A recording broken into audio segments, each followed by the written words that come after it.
The wind screamed past Claire's ears as she fell. 10 stories. Maybe 3 seconds before impact. She'd chosen this, chosen the pavement over Tyler's fists, chosen oblivion over one more night of terror. The city lights blurred into streaks of gold and red. This was better. This was freedom. Then, impossibly, she stopped falling.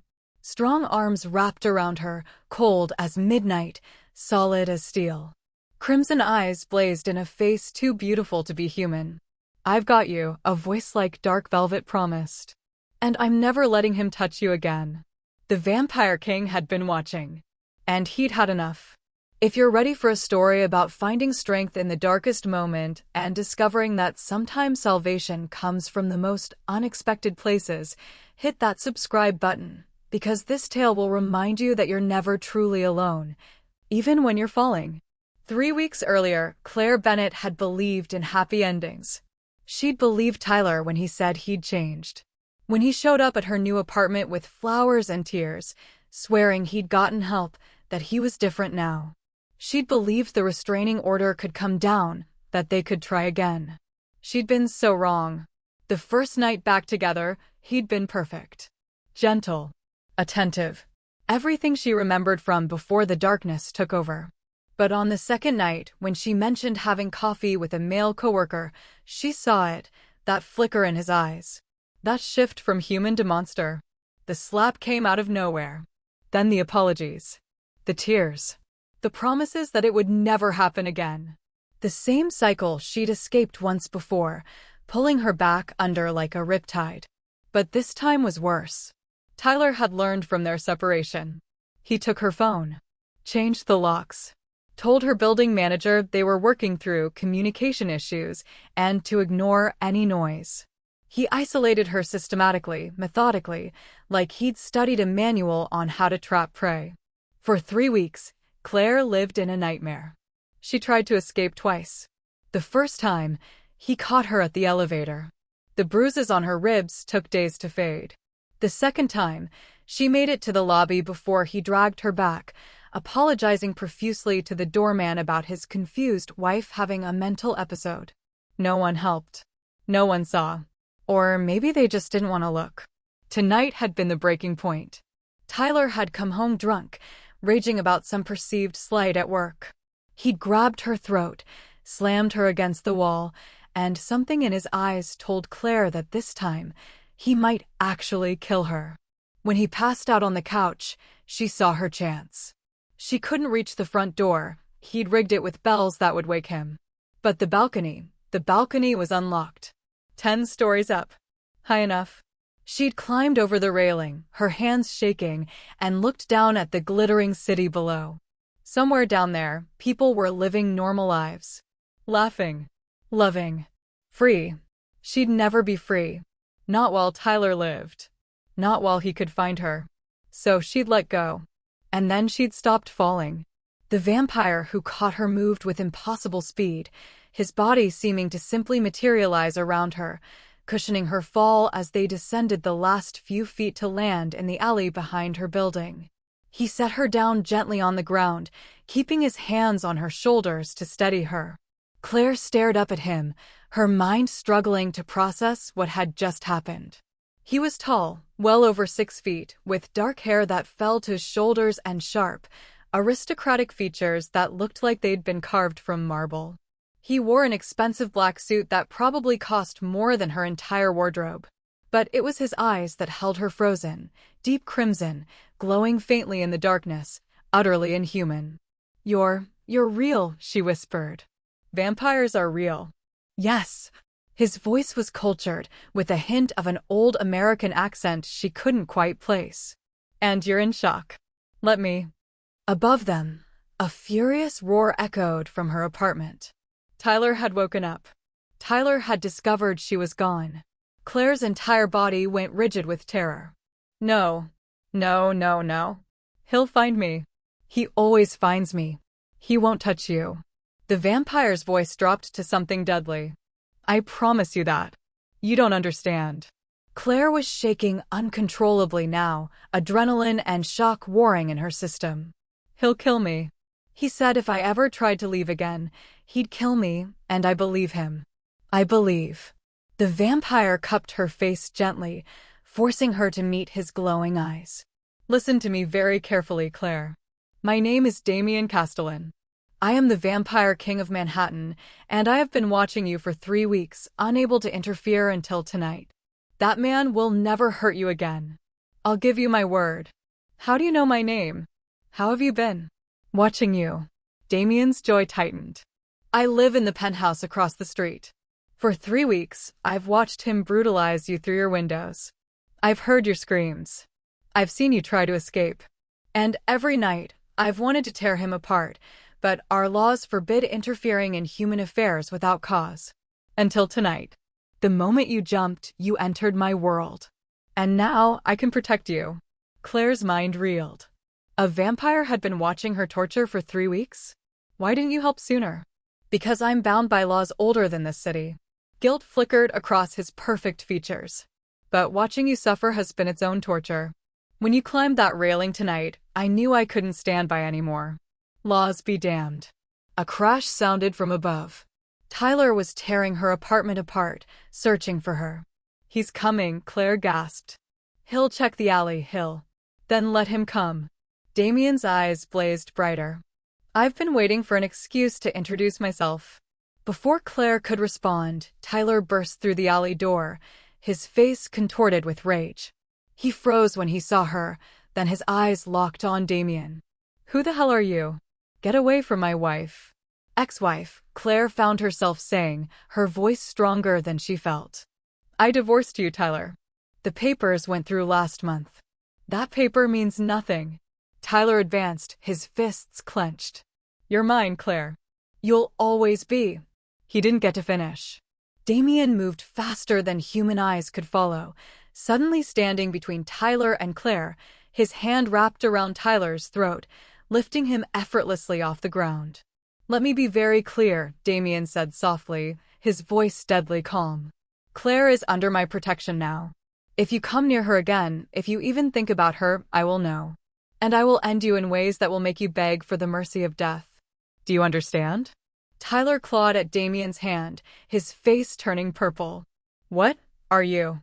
Your worst nightmare. Damien's fangs extended, gleaming white and razor-sharp. And I've been very, very patient. But my patience has limits. He released Tyler, who collapsed to the ground gasping. The police are already on their way. Anonymous tip about domestic violence. When they arrive, they'll find very interesting evidence in your apartment, evidence that's been carefully documented and time-stamped for 3 weeks. You'll be arrested tonight. And by the time you're out, if you're ever out, Claire will be somewhere you'll never find her. You can't, Tyler wheezed. I already have.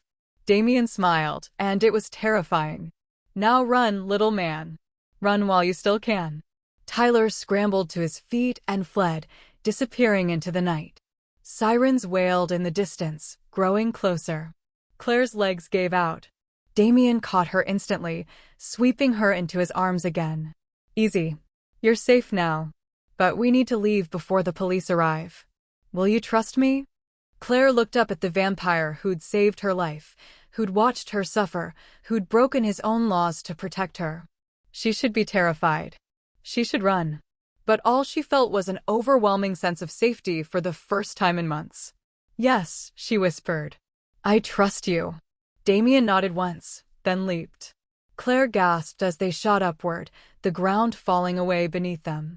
He moved from balcony to fire escape to rooftop with supernatural grace, carrying her as if she weighed nothing.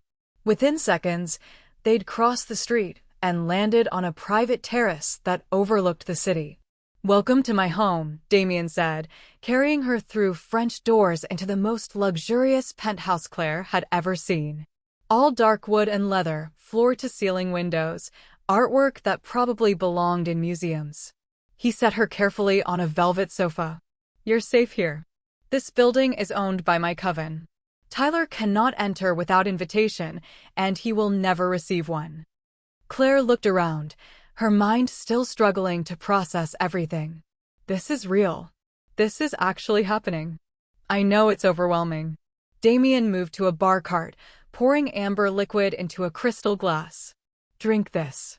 It'll help with the shock. She took the glass with trembling hands, sipping the whiskey. It burned going down, but it did help ground her. You said you've been watching me for 3 weeks. Why? Damien was quiet for a moment, staring out at the city. I moved into this penthouse 2 months ago. The first night, I heard crying from across the street. You're crying. I looked and I saw. I saw what he was doing to you. His hands clenched into fists. I've lived for 200 years, Claire. I've seen humanity at its worst and its best. But watching him hurt you, night after night, and being unable to intervene, it was tormenting. Your laws, Claire said quietly, the ones that forbid interfering, created to prevent wars between vampires and humans. We're not supposed to involve ourselves in human affairs. He turned to face her, his crimson eyes intense. But every night, I watched you fight. Watch you survive. Watch your strength, even when you thought you had none left.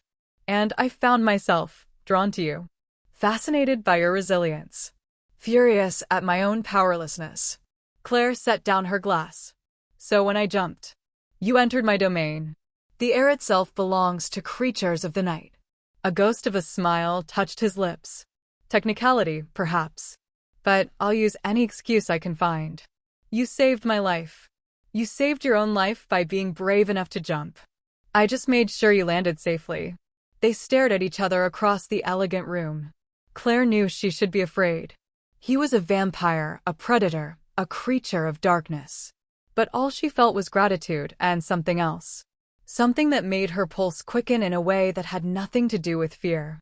What happens now? She asked. Now you rest. Recover. Heal. Damien moved to a door, opening it to reveal a bedroom that looked like something from a 5-star hotel. This room is yours for as long as you need it. Tomorrow, we'll deal with legalities, restraining orders, divorce finalization, whatever you need. My lawyers are the best in the city. Tyler will never hurt you again. Why are you doing this? Claire stood, moving toward him. You don't know me. You don't owe me anything. Don't I? Damien's expression softened. For 3 weeks, I've watched you survive hell. I've watched you fight with a strength that most people never find. I've watched you, Claire, and somehow, impossibly, you've become important to me. More important than laws or politics or the careful neutrality I'm supposed to maintain. He reached out slowly, giving her time to pull away, and gently brushed a strand of hair from her face. His touch was cool but not unpleasant. You jumped into darkness hoping for an end. Instead, you found a beginning. If you'll let me, I'd like to be part of that beginning. Claire's breath caught. I don't understand. Neither do I fully. Damien admitted. I only know that watching you suffer has been agony.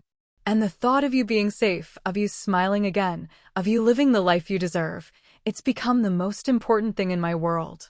And here's something I want you to think about. If you were Claire, could you trust someone who'd watched your suffering without intervening? Could you forgive that inaction, even if laws prevented them from helping? Drop your answer in the comments. I really want to know what you think. Claire searched his face, looking for deception, for hidden motives. But all she saw was sincerity and something that looked almost like longing. I'm broken, she whispered. Tyler broke me. I don't know how to trust anymore. How to feel safe. How to? Then don't. Damien's voice was gentle. Don't trust me yet. Don't feel safe yet. Just rest. Heal. Take all the time you need. I'll be here, asking nothing, expecting nothing. Just let me protect you. Let me give you the space to put yourself back together. Tears welled in Claire's eyes, the first tears she'd let herself cry in weeks. I almost died tonight. I know. He pulled her gently into his arms, and she went, burying her face against his chest, finally letting herself break. But you didn't. You survived. And now you're going to do more than survive. You're going to live. Over the next 2 weeks, Claire began to remember what living felt like. Damien had meant what he said about asking for nothing. He gave her space, privacy, freedom. The penthouse became her sanctuary. She slept in a bed softer than clouds. Ate food prepared by what Damien called his day staff, humans who worked for his coven and knew what he was. Slowly, carefully, she began to heal. Tyler had been arrested that night, just as Damien promised. The evidence was damning: videos, photos, documented injuries, all time-stamped and thoroughly investigated. He was facing multiple charges and wouldn't make bail. Claire's lawyer, one of Damien's people, assured her that Tyler would be in prison for a very long time. But knowing Tyler was locked up didn't erase the trauma. Claire still woke from nightmares. Still flinched at sudden movements. Still felt panic attacks clawing at her chest. Damien was always there, patient and steady. He'd sit with her after nightmares, talking about anything and everything until she calmed. He'd teach her chess in the evenings, letting her win at first until she called him out on it and demanded he actually try. He'd take her to the rooftop garden at sunset, letting her feel the last rays of warmth before he could safely emerge for the night. They talked for hours. He told her about his life, born in Boston in 1824, turned during a cholera outbreak, spending 2 centuries learning to navigate the immortal world. She told him about her dreams of becoming an architect, dreams she'd abandoned when Tyler convinced her she wasn't good enough. "You could still pursue it," Damien said one evening as they played chess in his study. "You're 26. You have time." "I don't even know if I remember how to dream anymore," Claire admitted, moving her knight. "Then I'll help you remember." He captured her knight with his bishop, then looked up at her with those intense crimson eyes. "You're stronger than you think, Claire. Jumping from that balcony wasn't a weakness. It was the bravest thing I've ever seen. You chose freedom at any cost. That takes tremendous courage." It didn't feel brave. It felt like giving up. Sometimes giving up on surviving and choosing to live, even if it means dying, is the same thing as fighting. He leaned back in his chair. "You fought, Claire. You're still fighting. And I'll stand beside you in that fight for as long as you'll let me." Something shifted in Claire's chest. She looked at this impossible creature who'd saved her, who'd given her sanctuary, who'd asked for nothing in return. "Why me? Really? You're immortal. You're powerful. You could have anyone. Why do you care so much about a broken human?" Damien was quiet for a long moment. "You're not broken. You're wounded. There's a difference." He stood, moving to the window. "As for why, I've lived for 200 years, Claire. I've known thousands of people. Beautiful people, powerful people, fascinating people. But I've never known anyone like you. The word hung in the air between them, heavy with meaning. Claire stood, her heart racing. "Yours, if you'll have me." Damien moved closer, but stopped a few feet away, giving her control of the distance. "I'm not asking you to love me, Claire. I'm not even asking you to trust me yet. But I am asking if you'll let me be part of your life. Let me help you heal. Let me show you what it means to be cherished instead of controlled. Let me prove that not everyone who says they care will hurt you." Claire's eyes stung with tears. 2 weeks ago, she'd been ready to die rather than face another day of Tyler's abuse. Now she stood in a vampire's penthouse, being offered something she'd thought she'd never have again: hope. "I'm scared," she admitted. "I know. What if I can't do this? What if I'm too damaged? Then we'll work through it together." Damien's smile was soft, genuine. "I have eternity, Claire. I can wait as long as you need." She took a shaky breath, then stepped forward, closing the distance between them. She reached up tentatively and touched his face, feeling the cool smoothness of his skin. He remained perfectly still, letting her explore, letting her set the pace. "I'm not ready for. I don't know what I'm ready for," she whispered. "That's okay." He covered her hand with his. "We'll figure it out together." Claire looked up at him, at this beautiful, dangerous, impossible creature who'd saved her life and asked for nothing in return. "Thank you. For catching me. For protecting me. For giving me space to breathe. Thank you for trusting me enough to let me." She rose on her toes and kissed his cheek, feeling him go absolutely still beneath her touch. When she pulled back, his eyes were blazing bright, but his expression was tender. "One step at a time?" she asked. "One step at a time," he agreed.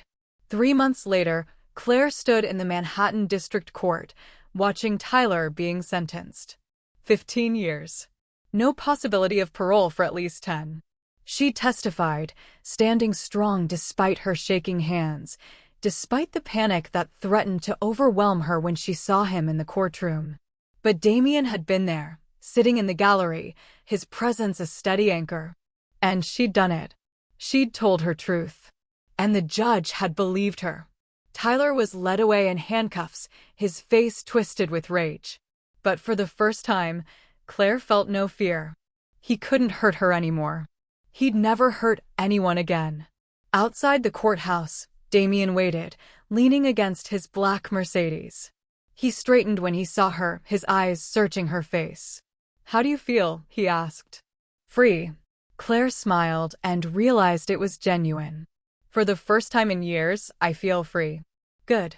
He opened the car door for her. "Because I have a surprise for you."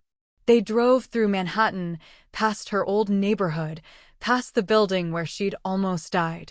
She didn't flinch anymore when she saw it. It was just a building now, not a prison. Damien pulled up in front of a renovated brownstone in the village.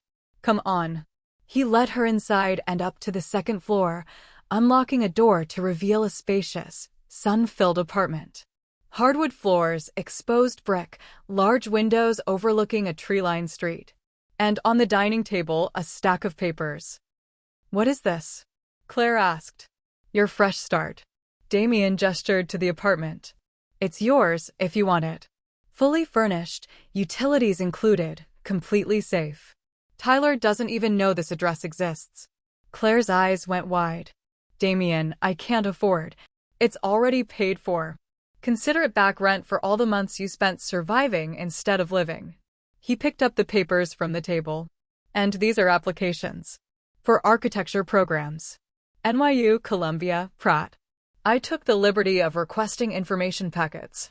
You said you wanted to design buildings that make people feel safe. I think that's a beautiful dream." Tears spilled down Claire's cheeks. "Why do you keep doing this?" "Because you deserve it." He set down the papers and took her hands. "Because watching you heal has been the greatest privilege of my very long life. Because somewhere in these 3 months, I've fallen completely, irrevocably in love with you." Claire's breath caught. "You love me." Desperately. His thumb traced circles on her hand. "I love your strength. Your resilience. The way you laugh at my terrible jokes. The way you've refused to let what happened to you define who you are. I love that you're scared, but brave anyway. I love you, Claire Bennett.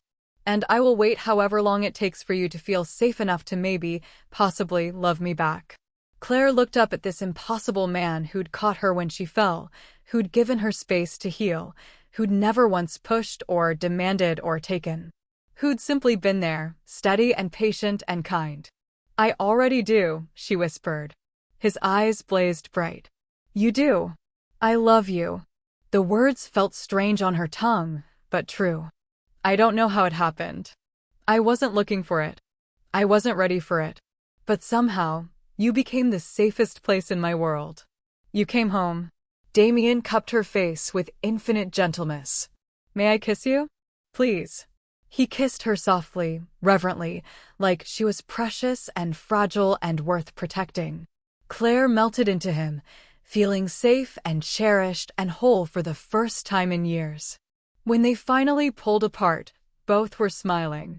"So what do you think?" Damien gestured to the apartment. "Your own place? Or—" He hesitated. "There's plenty of room in the penthouse. If you want to stay with me. No pressure." Claire looked around the beautiful apartment, then back at the vampire who'd saved her life and healed her heart. "Can I be honest? Always. This place is beautiful. But I don't want to live here." She stepped closer to him. "I want to stay with you. Wake up in your bed. Fall asleep knowing you're there. I want you. If you'll have me." Damien's smile was radiant.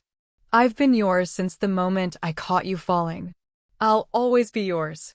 "Then take me home," Claire said. "Our home." He swept her into his arms, and she laughed, actually laughed, pure and joyful as he carried her out to the car. 6 months after that night on the balcony, Claire Bennett stood on Damien's terrace, looking out at the city that had almost killed her. She enrolled in Columbia's architecture program, started therapy, reconnected with family and friends she'd lost during Tyler's isolation, built a life that was fully, completely hers. And through it all, Damien had been there. Not controlling, not possessive, just present. Supporting her dreams, celebrating her victories, holding her through the bad days, loving her through the healing. What are you thinking about? Damien emerged from the penthouse, 2 glasses of wine in hand. About falling, Claire said, accepting a glass. About how terrifying it was. How certain I was that I was going to die. And instead, I found you. She turned to face him. I found life. Real life. Not just survival, but actual living.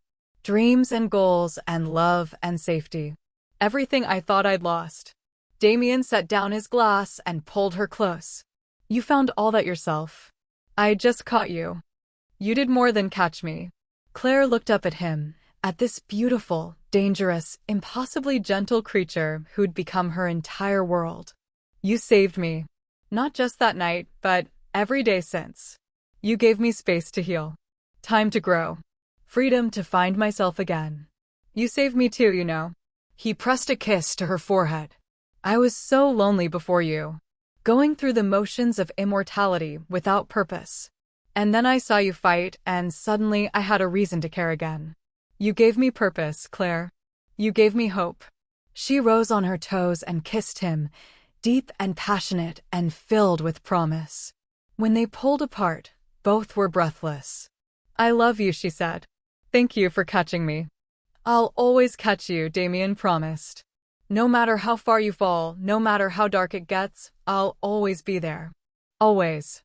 They stood together on that terrace, the woman who'd jumped and the vampire who'd caught her, looking out at a city full of possibilities.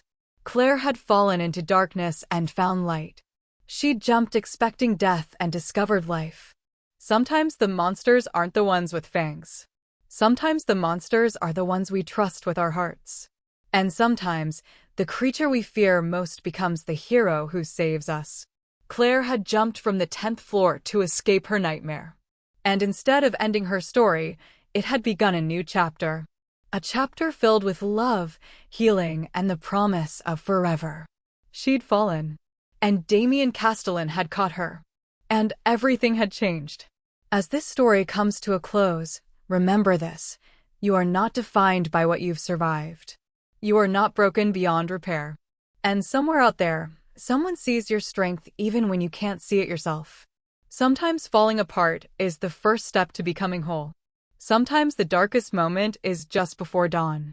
If this story touched your heart, drop a comment telling me, what would you do with a second chance at life? How would you rebuild after everything fell apart? Hit that subscribe button and join our family of survivors and believers, because every single one of us deserves a story where we're not just saved, but where we learn to save ourselves. Until next time, remember, you are stronger than your trauma, braver than your fear, and worthy of someone who will catch you when you fall. You deserve to be cherished, not controlled. Protected, not possessed. Loved, not hurt. And if you're in a situation like Claire's, please reach out. You're not alone. You deserve better. And there are people ready to catch you.